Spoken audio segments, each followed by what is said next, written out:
Welcome back to the channel. Today we are going to discuss how to calculate materials for a retaining wall and discuss the different options that I have to use for materials. So with that, let's get into it.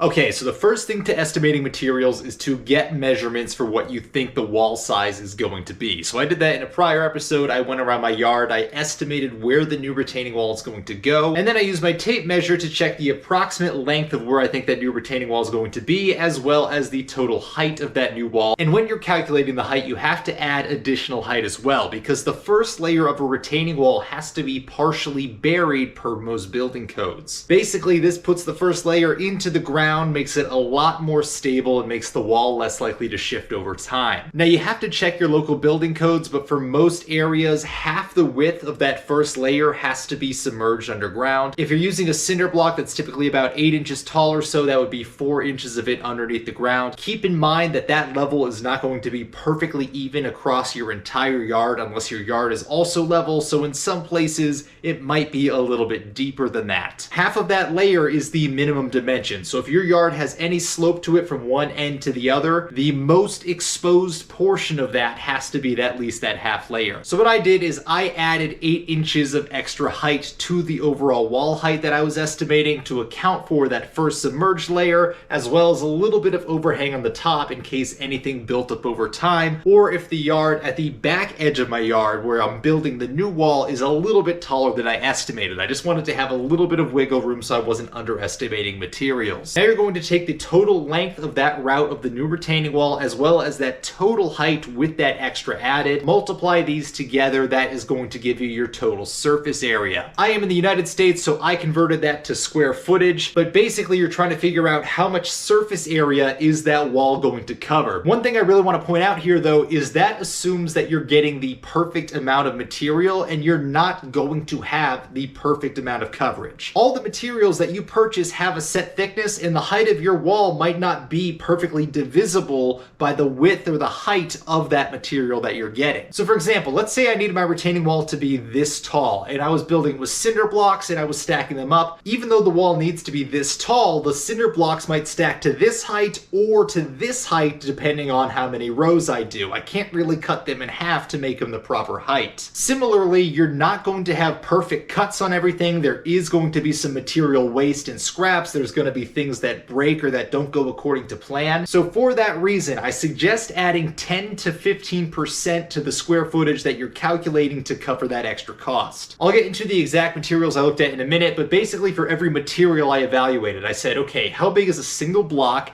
What's the square footage of that? And then what is the price of that? So for example, if you have a cinder block that is 1 foot wide and 1 foot tall, it is a perfect square foot. If that block costs you $1, it is $1 per square foot of coverage. If that block is $2, it is $2 per square foot of coverage, and so on. What you're doing is you're calculating the cost per square foot of the face of that material, and then multiplying that cost per square foot by the total square footage of the retaining wall you're going to build. So for example, if my retaining wall was 100 feet long, it was 10 feet high in total, that would be 1,000 square feet. If I'm building it with a material that costs $2 per square foot, I would multiply the 1,000 square feet by the material cost of $2 a square foot to get a total material cost of $2,000. But I want to note that is the cost of the face material alone. Depending on the material that you use for the wall, there's other materials that you're going to have to get as well. So for example, here are the 3 key materials that I looked at. The first was cinder blocks. For cinder blocks, you would have to have some sort of a rebar support in between the layers. You would have to have a concrete or a gravel fill for the hollow core of those blocks. And specifically for cinder blocks, the footing itself for the retaining wall is typically made out of concrete. By comparison, I have a shorter retaining wall in the back that is just made of stackable retaining wall blocks. If I were to use those for the rest of the wall, I wouldn't necessarily need the concrete footing, but I would need to have a gravel drainage on the bottom, and I would also potentially need a landscape adhesive to put on the top layers to prevent those from falling off over time. On the other hand, if you're using something like lumber or railroad ties, which are the other materials I looked at, you have to have something that secures the layers together. There are specific landscaping screws for that purpose. Basically, they're massive lag bolts. They're anywhere from 8 inches to a foot long, and they go between the 2 layers and tie the 2 layers together.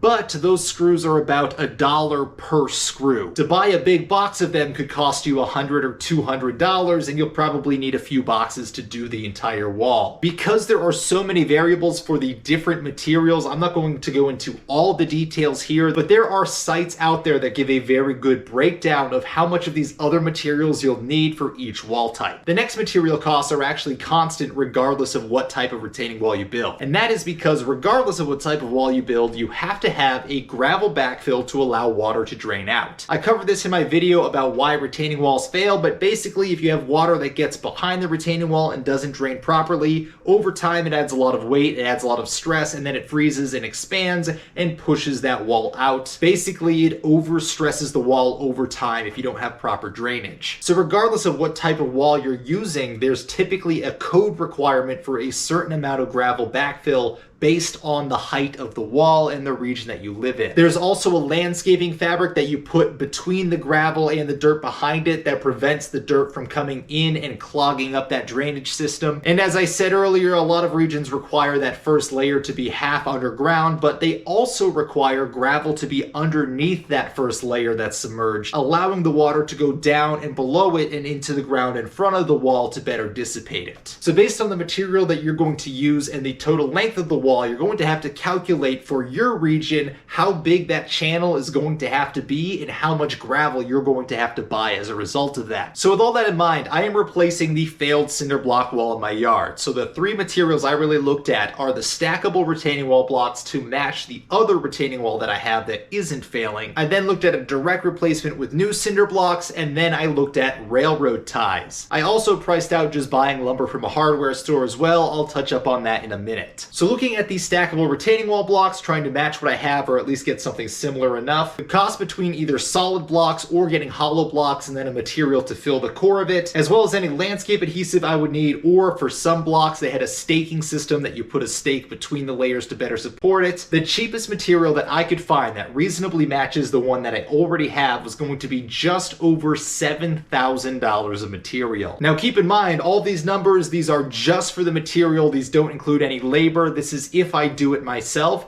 Then I'll get some other quotes and see if it's reasonable to pay somebody else to do it based on what the materials would cost. But with that in mind, the next material I looked at was just replacing it with cinder blocks like it currently has. The total cost for the cinder block replacement, including rebar to support between the layers, which was not properly done on my current wall, as well as some concrete or gravel to fill it in, was going to come out to about $2,300, which is almost a $5,000 price difference versus the landscape stacking blocks. And the final material that I looked at was something like railroad ties. So when you evaluated not only the screws to install the layers together, but also how that would be anchored into the ground, the total cost for that was going to be about $2,900. Now the cost for the railroad ties themselves was only going to be about $1,500, so there was a lot of hidden secondary costs associated with this that weren't necessarily apparent up front. Like I said, those lag bolts are not cheap. That was probably a little bit over half of the total extra cost. Now for all three of those materials, there was about $600 of cost that could have been the same, and that included the landscaping fabric, the drainage backfill, and some common tools that could have been used on all three of those jobs, such as shovels. I also looked at using new lumber, like from a hardware store, getting some 6x6s as an alternative, thinking that that might be more available than the railroad ties. However, that was about $2,000 more costly than the railroad ties. The price would have been a little bit north of $4,000. So with all this in mind, price is obviously a very real consideration. I don't have unlimited budget, and to be quite honest, my house is not the most high-end house in the world. I want this to be functional, and I would like it to look good because that's going to help value, but as long as it really does its purpose, it's not going to necessarily hurt value, because the current wall, let's be real, it doesn't look good. It didn't look good before it started collapsing, but now it certainly looks worse. So for me, the final appearance is a factor, but unless it significantly increases the resale value of the house to offset the upfront cost, it's probably not worth spending the extra money. There's also two other considerations, and that is there any tool cost associated with this? So for example, what equipment do I need to move or install or to cut and shape whatever material that I'm using? Or do I already have those tools so that I don't experience any additional out-of-pocket costs? And then finally, what's the install time of these materials? So if I did something like a cinder block, for example, I would have to put the masonry on every single block, on every single side, and hand stack them all and make sure they all line up. That is a very labor-intensive process. And not only that, as I've repeatedly said on this channel, I've had a pretty significant head injury that pretty much crushed my spine and has given me some shoulder, back, and neck problems. Carrying more materials or heavier materials or doing a job that takes much longer to accomplish the same thing, all that's really going to do is cause additional stress on my body and take the project longer. So I want to find that right balance of not only financial budget, but also budget of stress on my body. I don't want to overdo it. It's not worth me putting myself in this debilitating pain to try to get this done. But I also can't really afford to pay somebody else to do it based on some of the quotes that I've gotten, and I'll get to that in a bit. But based on all these considerations, the stackable landscaping blocks, kind of like the ones that I've already got in the one section of my yard, I think those by far look the best, but they are almost $4,000 more than the next most expensive option, which is a huge price difference. That's a 2x factor. So between the railroad ties and the cinder block wall, I personally think the railroad ties look better. Not everyone likes that look, but the price of the railroad ties is $600 more. This is where the other factor of stress on my body comes in. Cinder blocks weigh a lot. Concrete bags weigh a lot. Gravel to fill it weighs a lot. Mixing concrete, if I'm doing it by hand, because again, I don't have that equipment,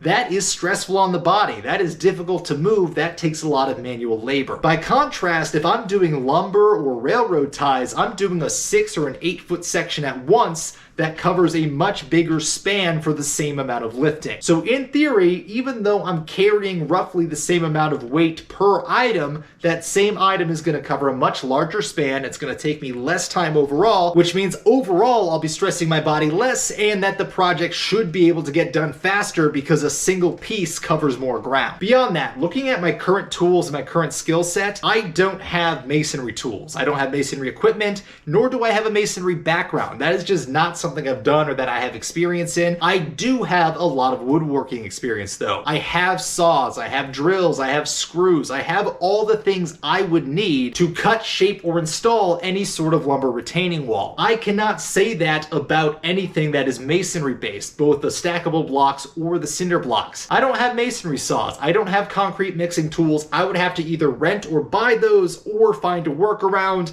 That is an additional out-of-pocket cost. So if you haven't figured it out already, the pretty clear-cut answer here is for me to go with those railroad ties. And the cheapest bids that I got for someone to build the wall, assuming it was already excavated, were going to be about $7,000 or $8,000. And that was for a cinder block wall, which means it would be about $5,000 to $6,000 of labor. To get someone to install a wooden retaining wall, even if it was just railroad ties, the prices went up to about $12,000 to $15,000. At that price point, I'd still be saving about $10,000 to $12,000. So for me, the $10,000 to $12,000 is worth doing this myself relative to paying somebody else. Keep in mind that those were the least expensive quotes. The most expensive ones were closer to $30,000. To me, that seems like an I don't want to do it price, but the fact that they gave me that number in writing just absolutely blows my mind. So with all this said, doing it myself and using the railroad ties seems like the clear-cut solution here at $2,900. I've already got most of the tools for it, and it seems like the lowest stress on my body. There is someone locally who has these materials at a reasonable price, but they will not hold the materials for me,